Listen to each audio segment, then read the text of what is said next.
Ada satu kelemahan yang sering dikhawatirkan oleh para pembalap yang pernah menunggangi M1 ataupun R1, yaitu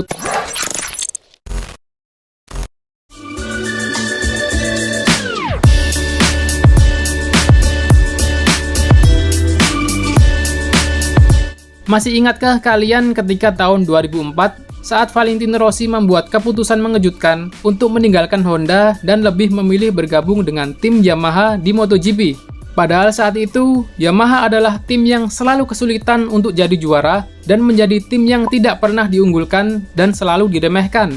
Saat itu, Yamaha bersama Valentino Rossi membuat sebuah inovasi yang fenomenal pada motornya YZR M1. Yamaha melakukan pengembangan teknologi dan inovasi pada mesin 4 silinder inline yang terpasang pada YZR M1, dan teknologi itu bernama cross-plane crankshaft.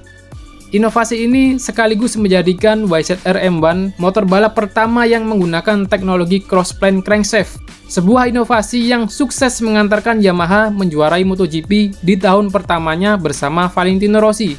Dan seorang engineer bernama Masao Furusawa adalah salah satu orang yang bertanggung jawab atas terciptanya cross-plane crankshaft pada YZR M1. Tentunya, cross-plane crankshaft disebut-sebut sebagai faktor utama yang membuat Yamaha bisa menjadi juara. Para fans Yamaha dan fans Valentino Rossi begitu membanggakan teknologi mesin yang dipakai Yamaha di MotoGP saat itu. Pasti banyak di antara kalian yang sudah paham apa itu cross-plane crankshaft, atau mungkin ada yang masih belum tahu. Oke, saya akan coba sedikit menjelaskan apa itu mesin cross-plane dan apa bedanya dengan mesin flat plane. Mesin cross-plane dan mesin flat plane sebenarnya adalah mesin yang sama-sama menganut konfigurasi inline 4 silinder, dan yang membedakan antara cross-plane dan flat plane hanya pada sudut putar crankshaft atau poros engkol.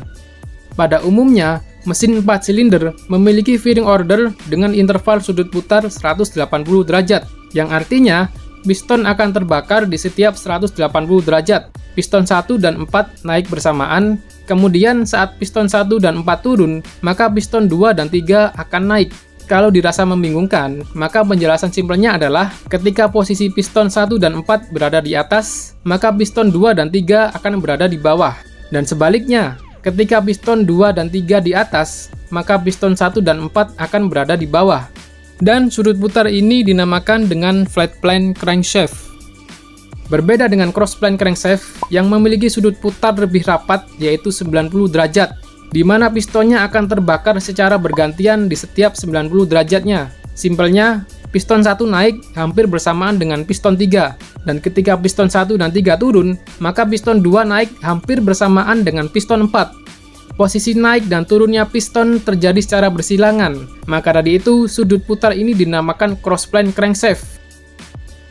Cross-plane crankshaft memberikan daya redam yang baik, getaran mesin yang dihasilkan lebih kecil dan membuat kerja mesin lebih halus. Meskipun suara yang keluar dari knalpot akan lebih berisik dan sedikit kasar dari mesin flat plane. Kalau dari sisi performa, power yang dihasilkan mesin akan menjadi lebih merata dan putarannya akan terasa lebih halus dan mampu meraih torsi maksimal dengan cepat, membuat tarikannya menjadi responsif di setiap putaran mesin. Dengan semua keunikan ini, Yamaha PD mewariskan teknologi cross-plane crankshaft untuk motor superbike produksi massal mereka, yaitu YZF R1 generasi tahun 2009.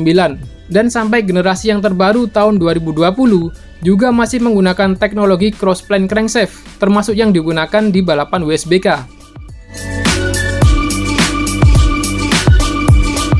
Yamaha M1 dan R1 memang motor dengan mesin yang istimewa, tapi bukan berarti dua motor ini tidak punya titik lemah.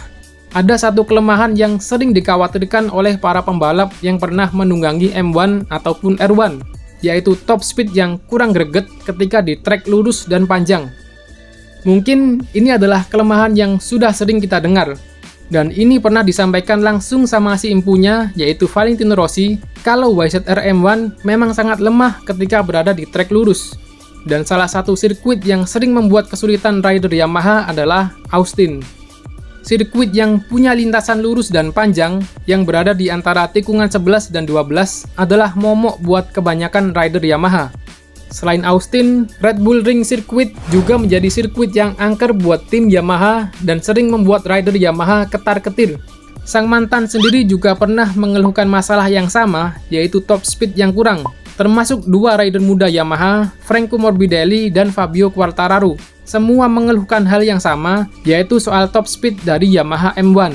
Hal yang serupa juga terjadi pada adiknya, yaitu YZF R1, yang ternyata juga punya kelemahan yang sama. Hal ini pernah disampaikan oleh Josh Brook, rider yang pernah menunggangi R1 dan membawa Yamaha menjadi juara British Superbike tahun 2015.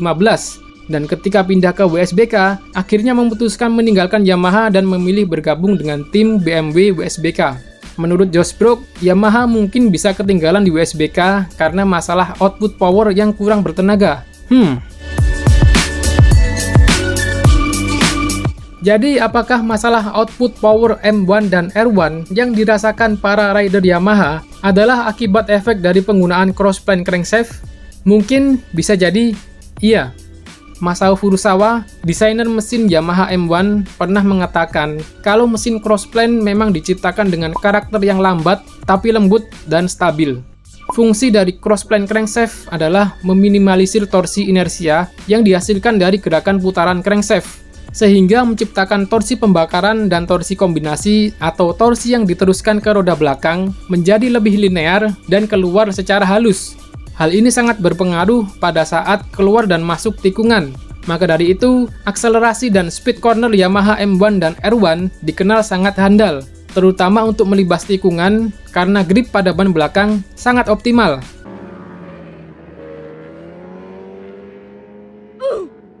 Tapi, efek lain yang ditimbulkan adalah kewalahan ketika memasuki trek lurus. Karakter mesin crossplane mungkin memang lemah kalau soal top speed.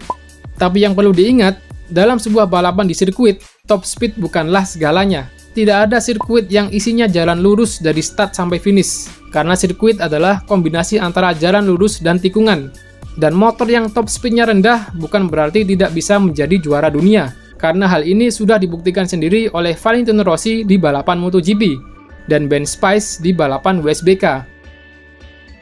Beberapa ada yang beranggapan, kalau teknologi crossplane itu sudah kuno, ketinggalan zaman dan sudah tidak layak dibanggakan. Tapi kenyataannya, di tahun 2021 ini Yamaha mampu bermain sangat impresif di MotoGP dan WSBK, mengandalkan dua rider mudanya, Fabio Quartararo dengan Yamaha M1 di MotoGP, dan Toprak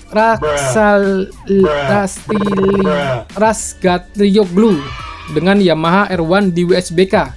Asalkan mereka berdua tidak melawak di sirkuit dan membuat kesalahan-kesalahan konyol, kedua pembalap ini akan berpeluang menjadi juara di kompetisi masing-masing. Semua teknologi pasti punya titik lemah, bahkan mesin V4 yang begitu diagung-agungkan juga masih punya kelemahan. Jadi, apa kesimpulan kalian soal teknologi crossplane crankshaft yang masih dipertahankan Yamaha sampai sekarang? Kalau ada pendapat atau koreksi, silakan ditulis di kolom komentar. Nama saya Awang, stay safe and I will see you in the next video. Peace!